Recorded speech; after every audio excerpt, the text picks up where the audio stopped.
আউযুবিল্লাহি মিনাশ শাইতানির রাজিম বিসমিল্লাহির রহমানির রহিম।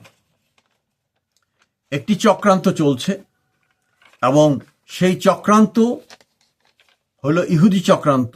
আমাদের বাংলাদেশে আমরা একটু একটু করে সেই 700 বছর ধরে জানি না কি কারণে এই পূর্ব বাংলার লোক, পশ্চিমবাংলা এই কারণে বললাম না, এই কারণে সেখানেও অনেক মুসলমান আছে, প্রায় 30% মুসলমান এখনো আছে বাংলাদেশে, যেটা 90-তে দাঁড়িয়ে গেছে।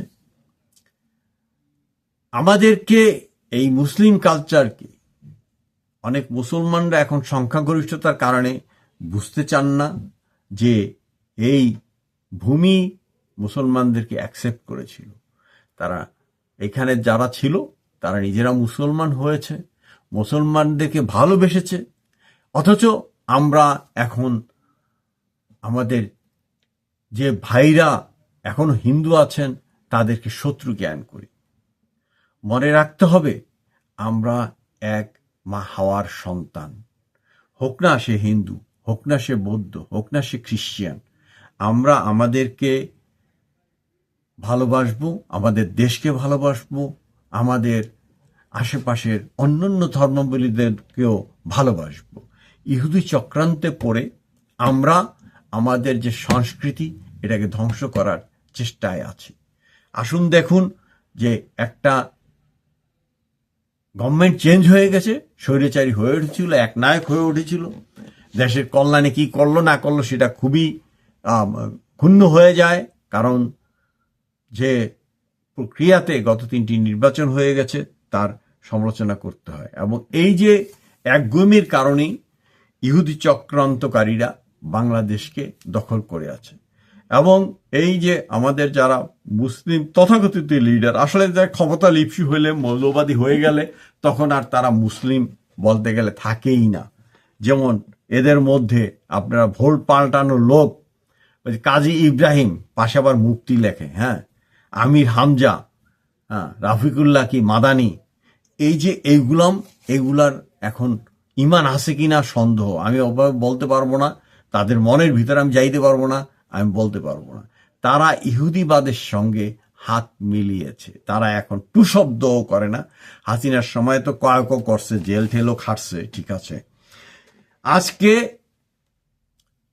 আলী রিয়াজ, বদিউল আলম মজুমদার, এরা যদি ইসলামী চিন্তাশীল মাথা থেকে যদি আপনারা চিন্তা করেন, এরা হলো মুরতাদ। ইসলামে মহিলা শাসনের কথা তো বলেই না। এবং আপনি যদি আমেরিকার কথাও যদি চিন্তা করেন বা ইসরায়েলের কথাও যদি চিন্তা করেন, এই যে 100 মহিলা জোর করে ঢুকানোর জন্য যে উঠে পেরে লেগেছে এরা, হ্যাঁ, এরা বলছে সংস্কার করবে। এই যে আলী রিয়াজ, এই যে বদিউল আলম মজুমদার এবং এদের মতো যারা আছে, এরা সবাই ইসলামের দৃষ্টিতে মুরতাদ, যার জন্য তারা জোরপূর্বক 100 মহিলা সংসদ সদস্য ঢুকিয়ে দিতে চাচ্ছে। অথচ এই তথাকথিত এই ইসলামী চিন্তাবিদরা মুখ চুপ করে বসে আছে, কারণ এরাও মুরতাদ।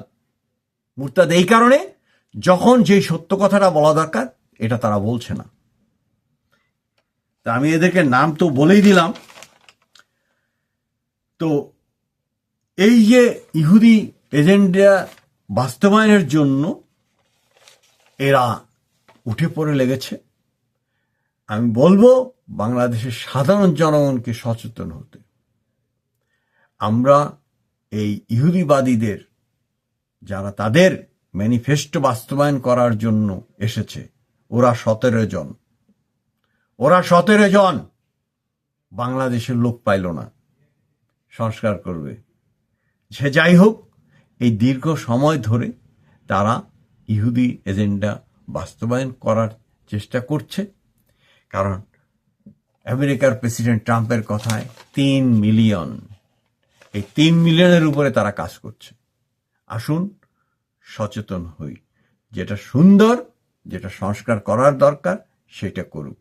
এই যে এইরকম ধরনের প্রজেক্ট তারা বাস্তবায়ন করার জন্য আসছে এবং এখানে সেই যেটা সংসদে চেঞ্জ করার দরকার, সাংসদরা করবেন, সেই কাজ তারা করার জন্য 3 মাসের ইলেকশন, 9 মাস পার হয়ে 10 মাস যাচ্ছে, তার কোনো খবর নেই।